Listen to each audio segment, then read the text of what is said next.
जय Shri Krishna everyone, welcome to TY classes. आज हम पढ़ेंगे क्लास 9 का चैप्टर 6 टिश्यू के बारे में हम पढ़ेंगे। तो पिछली क्लास में हमने इंट्रोडक्शन के बारे में बताया था।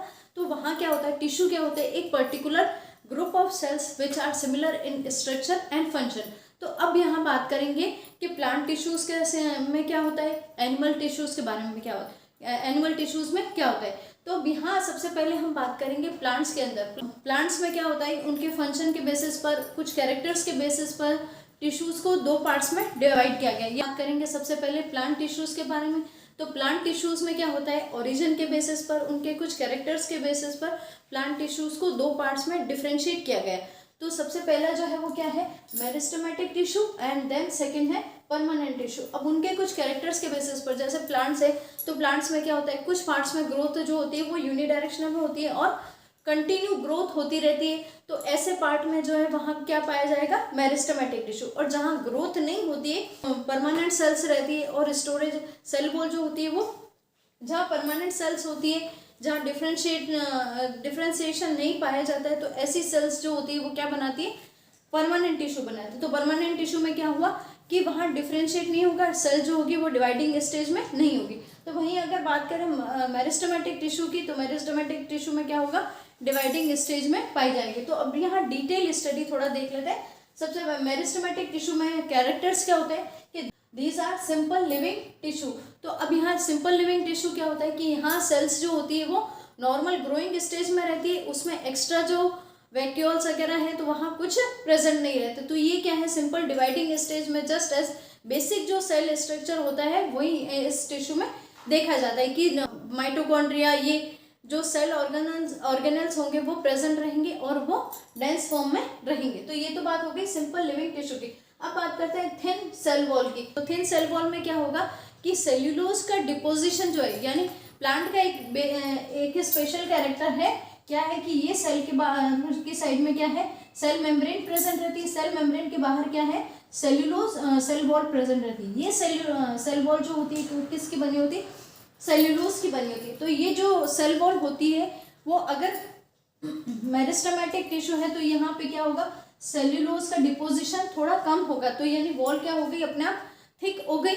और क्या होगा कि जो ट्रांसपोर्ट का मटेरियल है वो इजीली ट्रांसपोर्ट होता है। तो यहाँ क्या हो गया, सेल वॉल जो होगी वो थिन फॉर्म में होगी। इट मीन सेल्यूलोज का डिपोजिशन थोड़ा कम होगा। नेक्स्ट हम बात करेंगे इंटरसेल्यूलर स्पेस एब्सेंट। तो इंटरसेल्यूलर स्पेस क्या होगा, सेल के बीच में स्पेस, इंटर यानी आपस में। तो ये जो सेल के आपस बीच में स्पेस जो होगा वो एब्सेंट रहेगा। यानी सपोज अगर दो सेल्स आपस में एक दूसरे से कनेक्ट है तो वहाँ क्या होगा कि स्पेस जो होगा वो एब्सेंट होगा। सपोज ये सारी सेल्स एक दूसरे से कनेक्ट है, तो ये सारी सेल्स जो है कनेक्ट है, तो ये जो स्पेस होता है वो क्या कहलाता है, इंटरसेल्यूलर। और ये जो स्पेस होता है वो मेरिस्टेमेटिक टिश्यू में एब्सेंट होता है। इट मीन्स ये जो होगी खाली जगह नहीं होगी। तो ये क्या हो गया, इंटरसेल्यूलर स्पेस एब्सेंट होगा, क्योंकि सेल्स जो होगी वो कंटिन्यू डिवाइडिंग स्टेज में होगी। अब बात करते हैं स्मॉल सेल जो होती है वो स्मॉल रहती है, यानी कंप्लीटली मैच्योर नहीं होती। इनिशियल स्टेजेस में सेल रहती है, तो सेल्स जो होगी वो टिप पर जो होगी वो तो क्या होगी, वो छोटी छोटी सी सेल्स होगी। अब बात करते हैं वैक्यूल एब्सेंट। तो वैक्यूल एब्सेंट क्या होगा, वैक्यूल क्या करता है कि जितने भी वेस्ट मटेरियल होता है उन्हें इकट्ठा करके बाहर की तरफ निकालता है। तो ये एज ए क्या कर रहा है, ऑस्मो रेगुलेशन का भी फंक्शन करता है। तो यहाँ जो वैक्यूल होगा वो एब्सेंट रहेगा। इसका रीज़न क्या है, क्योंकि सेल्स जो होती है वो कंटिन्यू डिवाइडिंग स्टेज में रहती है, यानी सेल्स जो होती है वो कंटिन्यू डिवाइड होती रहती है, तो इसीलिए क्या है, वैक्यूल एब्सेंट रहता है। नेक्स्ट है मेटाबॉलिक रेट इज हाई। चूँकि सेल्स डिवाइड होती है तो एनर्जी की नीड जो होगी वो ज़्यादा होगी। तो यहाँ क्या होगा कि मेटाबॉलिक रेट जो होगी वो हाई होगी। इट मीन्स एनर्जी का अमाउंट जो होगी वो, एनर्जी की अमाउंट ज़्यादा रिक्वायरमेंट होगी, तो क्या होगा, मेटाबॉलिक रेट जो होगी वो हाई होगी। अब बात करते हैं कि मेरिस्टेमेटिक टिश्यू को सब डिवाइडेड किस किस में किया गया। तो सबसे पहले डेवलपमेंट के बेसिस पे देख लें, यानी जिस तरीके से डेवलपमेंट हो रहा है उस बेसिस पे मेरिस्टेमेटिक टिश्यू को कितने पार्ट्स में किया गया। तो डेवलपमेंट को अगर टारगेट रखें तो डेवलपमेंट के बेसिस पे क्या है, मास मेरिस्टम में डिवाइड किया गया और प्रो मेरिस्टम में, अदर मेरिस्टम में। तो सबसे पहले हम मास मेरिस्टम देखें। तो मास मेरिस्टम में क्या होगा कि जो ये सबसे पहले इनिशियल स्टेज रहेगी सेल्स की, यानी यहाँ सेल्स जो होगी वो बहुत स्मॉल होगी और सेल्स को भी आपस में रिकॉग्नाइज नहीं कर पाते, यानी सेल्स जो होगी वो सारी एक दूसरे से इस तरीके से अटैच होगी तो हमें ऐसा लगेगा कि ये जो है वो क्या है, जनरल एक मास का गोला ही, और वहाँ क्या होगी, सेल्स जो होगी वो बहुत स्मॉल होगी और वो डिवाइडिंग स्टेज में चलती है। तो ये सबसे पहले इनिशियल स्टेज है। अब बात करते हैं नेक्स्ट स्टेज। अब ये मेरिस्टम, मास मेरिस्टम धीरे धीरे डिवाइड होता है, धीरे धीरे जो होती है वो ग्रोन अप होती है। तो मास मेरिस्टम से क्या किस में कन्वर्ट होती है, प्रो मेरिस्टम में। तो प्रो मेरिस्टम में क्या होगा कि सेल्स जो होगी वो डिवाइडिंग स्टेज में होगी, स्मॉल होगी, डिवाइडिंग स्टेज में होगी और वो स्मॉल इन साइज होगी। तो ये साइज जो होगी वो क्या होगी, बहुत स्मॉल होगी और ये डिवाइडिंग स्टेज में होगी। तो ये तो होगी सबसे इनिशियल स्टेज में, ये प्लांट के टिप पार्ट में, यानी ये सपोज प्लांट है, ये सपोज प्लांट है और यहाँ जो टिप पार्ट ग्रो कर रहा है, तो उस टिप पार्ट पे एकदम एपिकल पार्ट पे क्या होगा, प्रो मेरिस्टम प्रेजेंट रहेगा। अब बात करते हैं अदर मेरिस्टम की। तो यहाँ अदर मेरिस्टम में क्या आएगा कि साइड की सेल्स जो होती है वो वापस थोड़ी सी मैच्योर होती है, प्रो मेरिस्टम से हल्की सी मैच्योर होती है, सेकेंडरी मेरिस्टम में इन्वॉल्व होंगे। तो यहाँ क्या होगा कि प्रो मेरिस्टम के बाद जो और ज़्यादा मैच्योरिंग स्टेज आएगी वो क्या होगी, प्राइमरी मेरिस्टम, सेकेंडरी मेरिस्टम और we can say other meristem इसमें इंक्लूड कर सकते हैं। तो यहाँ क्या होता है कि सेल्स जो होती है वो टिप पार्ट पे ना होके जैसे लेटरल पार्ट हुआ, तो वहाँ पर क्या होगा कि मेरिस्टमेटिक टिश्यू प्रेजेंट रहेंगे, साइड की जो ब्रांचेस निकलती है तो वहाँ पर ये स्पेशली अदर मेरिस्टम सेल्स जो होती है वो प्रेजेंट रहती है, यानी वहाँ जो टिश्यू होता है वो क्या होता है, अदर मेरिस्टमेटिक टिश्यू।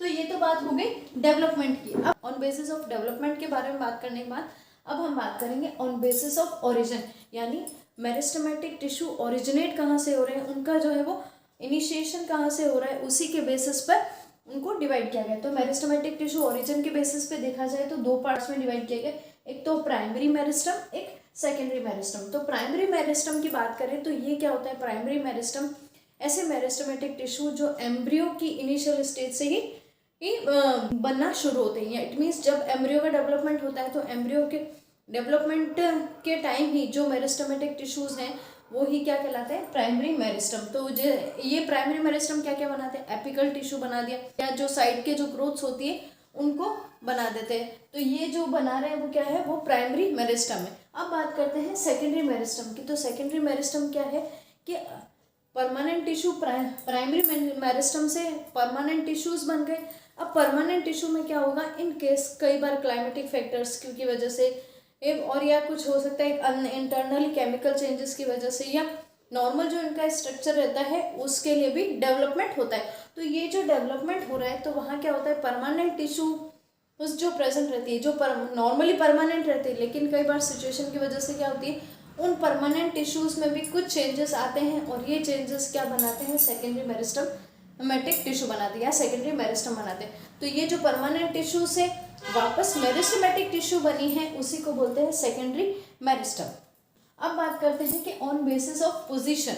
तो पोजीशन के बेसिस पे देखा जाए तो मेरिस्टमेटिक टिश्यू को 3 पार्ट्स में डिवाइड किया गया है, एक तो एपिकल मेरिस्टम, दूसरा इंटरकैलरी मेरिस्टम और तीसरा लेटरल मेरिस्टम।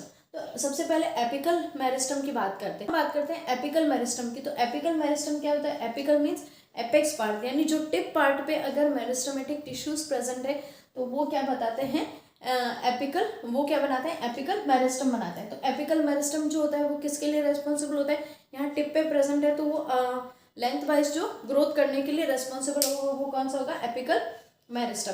नेक्स्ट हम बात करते हैं कि इंटरकैलरी मेरिस्टम के बारे में। तो इंटरकैलरी मेरिस्टम क्या होता है, नॉर्मली प्लांट्स के अंदर नोड इंटरनोड्स प्रेजेंट रहते हैं। तो जो नोड्स रहती हैं, नोड्स क्या पार्ट रहती है, जहाँ से साइड की ब्रांचेस या लीव्स जो ओरिजिनेट होती है वो पार्ट कहलाता है, नोड्स कहलाता है। अब ये जो नोड्स के पास कुछ हिस्सा जो होता है वो मेरिस्टमेटिक टिश्यू का होता है। इट मीन्स ये जो कुछ पार्ट जो रहता है, जैसे ये डायग्राम है, यहाँ पर अगर सपोज ये ब्रांचेस निकल गई है तो इस पार्ट पे या इसके जस्ट साइड में जो मेरिस्टमेटिक टिश्यू प्रेजेंट रहेंगे या डिवाइडिंग सेल्स जो प्रेजेंट रहेंगे उनको बोलेंगे इंटरकैलरी मेरिस्टम। अब बात करते हैं लेटरल मेरिस्टम की। तो लेटरल मीन्स क्या होता है, साइड, साइंटिफिक लैंग्वेज में इसको लेटरल बोलते हैं। इट मीन्स साइड की जो मेरिस्टेमेटिक टिश्यू रहती है। तो अगर सपोज ये प्लांट है, इस प्लांट के साइड्स में जो ये